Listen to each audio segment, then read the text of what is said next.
13 wicket নিয়ে যুব Asia কাপের টুর্নামেন্ট সেরা পেসার ইকবাল হোসাইন ইমন, পেসার ফাহাদ কিংবা মারুফ মৃধারাও রেখেছেন বড় ভূমিকা। এই নায়কদের পর্দার পেছন থেকে গড়েছেন যুব দলের পেস বোলিং কোচ তালহা জুবায়ের। যমুনা টেলিভিশনকে তালহা শুনিয়েছেন পেসারদের সাফল্যের সিক্রেট।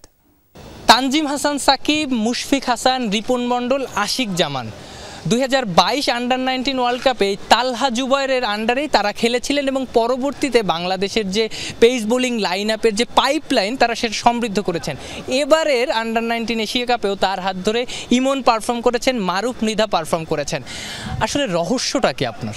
না, রহস্য আসলে কিছু নাই, ছেলেরা ভালো এক্সিকিউট করতে পারছে, কিন্তু আমাদের টিমের যে বেসিক প্ল্যানটা থাকে, আমরা অপোনেন্ট নিয়ে যে প্ল্যান করি, আমাদের একটাই লক্ষ্য থাকে যে অ্যাকুরেসিটা যেন আমরা মেনটেন করতে পারি।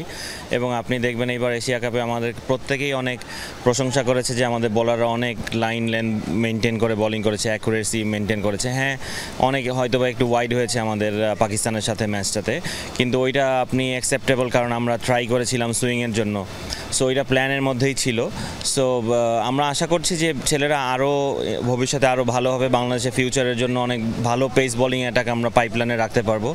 সো এটা আসলে সত্যি কথা বলতে ক্রেডিট পুরোটাই ছেলেদের। ইমন প্রিমিয়ার লিগ খেলেছে, মারুফ মৃধা প্রিমিয়ার লিগ খেলেছে, ফাহাদও প্রিমিয়ার লিগ খেলেছে।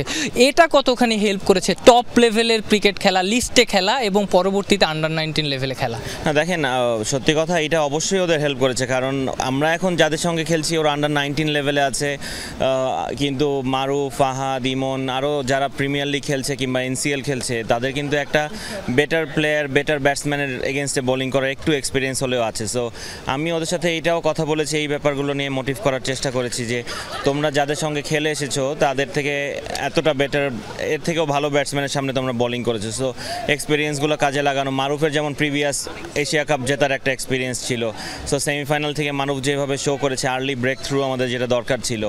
ইভেন ফাহাদ, ইমনকে আপনি খেয়াল করবেন যে আমরা কিন্তু ওকে নতুন বলে আনিনি। সো ইমনকে আমরা সবসময় চেয়েছি যে ও যখন যদি পুরনো বলে, একটু বলটা পুরনো হলে ইমন যেই পেস জেনারেট করে, এইটা যে কোনো আন্ডার-19 লেভেলে ব্যাটসম্যানের জন্য ডিফিকাল্ট হয়ে যায় ফেস করাটা। আর আমরা লাকি ছিলাম একটু, দুবাই উইকেটে আমরা সব ম্যাচ খেলেছি, আমাদের একটু আইডিয়াটা বেশি ছিল উইকেটের লেন্থটা অ্যাডজাস্ট করা, যে কোন লেন্থে বল করলে আসলে ব্যাটসম্যানের ডিফিকাল্টিস হয়। সো ওই জায়গাটায় আমরা মেনটেন করতে পেরেছি আসলে। থ্যাংক ইউ তালহা ভাই। সাধারণত আমরা পর্দার সামনের নায়কদের দেখি, তালহা জুবায়ের পর্দার পেছনের নায়ক। বাংলাদেশ যে অনূর্ধ্ব-19 এশিয়া কাপ চ্যাম্পিয়ন হলো, ইমন যে 13 উইকেট নিয়ে ম্যান অফ দ্য টুর্নামেন্ট হলেন, ফাহাদ কিংবা মারুফ মৃধারা যে দারুণ বোলিং করলেন, তার প্রধান কৃতিত্ব তালহা জুবায়ের। আফনান পিয়াল, যমুনা স্পোর্টস, হযরত শাহজালাল আন্তর্জাতিক বিমানবন্দর, ঢাকা।